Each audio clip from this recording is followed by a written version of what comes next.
It's odd the things we remember sometimes. I was walking down the toy aisle a couple days ago, looking for something to give my soon-to-be 3-year-old niece for her birthday. Everything was brightly colored and cheerful, starting with a turtle with a head that bobbed up and down when you pulled his tail and ending with what looked like a mashup between a dragon and a fairy princess colored all in pink. And there, dead center in the middle of the aisle, was a loosely gathered bunch of Care Bears toys, cloying and sweet. Their eyes stared up at me, as if to say what a wonderful gift they would be for a small girl of 3. I reached down and picked up the dark blue Grumpy Bear. Of all the bears, he has gone through the least changes over the years. I think it's because his mind is the strongest. He's had no need to change his shape or form to keep his sanity. I put the bear back down and gazed at it. Odd thing to think of. But then, it was an odd Care Bear's tail I had seen too. Or maybe thought I saw. The whole thing has the quality of a fever dream to it, which is appropriate since I was sick at the time. And, as I looked at the little storm cloud on his tummy, I remembered. It was a sunny afternoon in March. A temperature of 101 and vomiting had kept me home from school that day. I had passed the worst stages of my sickness earlier in the morning and I was now thoroughly enjoying myself on the couch, consuming anything the TV would throw my way. My mom had left to run some errands, so I was alone in the house. Normally, I would have abused this freedom by raiding some ice cream out of the freezer. I was too tired though and still felt slightly nauseous. That might explain why I didn't change the channel when the brightly colored bears came on. At 9 years old, I had far passed the age where Care Bears would have been an okay thing to watch. But tired and still slightly sick, I let it play. I remember the villain was someone called Professor Coldheart. He looked like a cheap Mr. Freeze knockoff, with frozen blue skin, white hair, and a pedo stare. His whole thing was that he hated feelings, because of something. Honestly, he reminds me now of one of those stupid Captain Planet villains. Why did they pollute the environment? Because if they didn't, there wouldn't be a villain to fight. Duh. Maybe I'm expecting too much out of a show aimed at toddlers though. There was a lot of back and forth about feelings with the fuzzy little mascots going on and on about joy and caring. So, sick or not, I was getting up to change the channel because I was going to be sick if I had to hear to the word caring one more time. Suddenly, Professor Coldheart pulled out a large black book. But they have promised me, if I call them, they will end all feelings, Coldheart exclaimed while opening the book. The little bears all seem confused. All except Grumpy Bear. Care Bears, don't let him read from that book, he exclaimed. Tender heart, call for the stare. A little reddish-brown bear with a heart on his tummy nodded. Care Bears, line up, he called. But even as he did, Coldheart began to chant. I sat on the floor and watched, wide-eyed. I couldn't understand a word he was saying. No, that's a lie. Or rather, it's not entirely true. He wasn't speaking English. He wasn't speaking any language I've ever heard.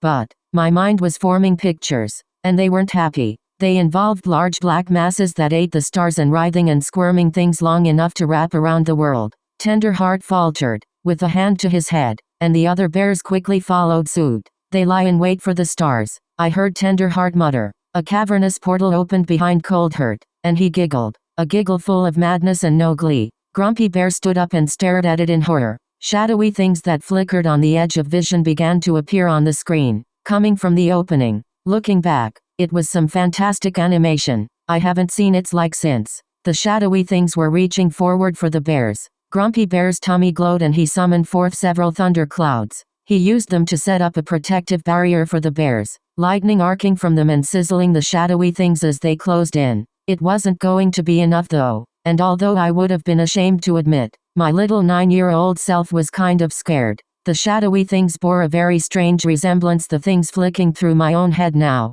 Grumpy Bear looked from Coldheart to the bears, and then, I swear to God, straight at me. I mean, I know he was just animated to be looking at the camera, but it felt like he could see me, and whoever else was watching, feel our fear. He nodded. I have to break the connection, he said, turning back to Coldheart. He closed his eyes and concentrated, tummy lighting up brighter than I had ever seen. A gigantic thundercloud appeared above them, filling the entire building. Coldheart looked up at it in awe. Then, a gigantic lightning strike fell from the cloud. At first, I thought it was going to strike Coldheart. Instead, it fell at his feet. He screeched and jumped backwards, losing his balance. And when he did, he fell backwards, into the portal behind him, still holding the black book. There was a mighty clap of thunder and the screen turned white. For a moment, I wondered if we'd had a power surge that hurt the TV. After a few moments it cleared though. Grumpy Bear was going to each bear now, picking them off the floor, patting them on the back, saying a few encouraging words. I can't live with it, a green bear with a clover on his belly said. I saw things, so many things. Don't worry, good luck, Grumpy said, patting the bear's back. You won't have to, none of you will. Then it rolled to credits. I crawled back over to the couch and hauled myself back up. I was slightly disappointed. I wanted to know what Grumpy meant, but I pushed it from my mind. It was just a Care Bears episode after all. I remember the first movie came out slightly afterwards, serving as a sort of reboot to the franchise. No more Cold Herd and a whole bunch of different pastel-colored animals to play with along with bears. I never saw the episode again and never bothered seeking it out. 13 years later, found me in an English literature class at an out-of-state college. It was one of those classes where everyone from freshmen to seniors could be found in it. I was in my senior year and had just needed a random class to fill out my general education block. For some reason, at the end of class, a bunch of us got to talking about shows we used to watch when we were little.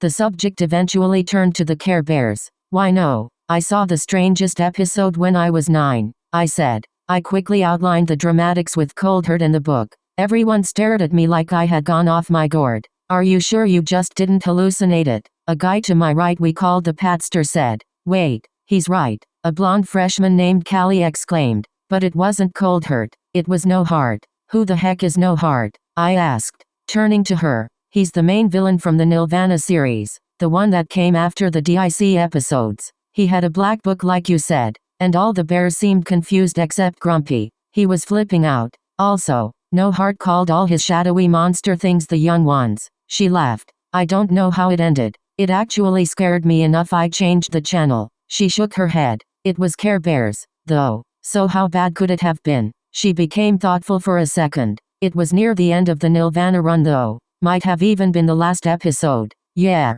I vote both of you are nuttier than the nut house, Patster said, and the group laughed in agreement. The conversation piqued my curiosity though. The school had some computers that were free for students to use that ran at the blazing fast dial-up speed of 56 kbps. This was back in 1998, so the internet was not the insta-answer place it's now. Hell, Google was still called Google Beta and I viewed it with suspicion because it was new. I ended up using Yahoo and let me tell you, it's not much better now than it was then. A couple hours of searching left me with no clues. I could find no mention of either Callie's episode or mine anywhere. I let it lie there. There have been a couple series since then. Bears have come and gone, but Grumpy has always been there from what little I've seen, largely unchanged. Sometimes I wonder if there are others out there who saw strange episodes as each series finished out. Deep down, I don't really want to know. I think if I did know I'd have to accept some facts I really don't want to. Snapping out of my reverie, I got ready to leave the toy aisle.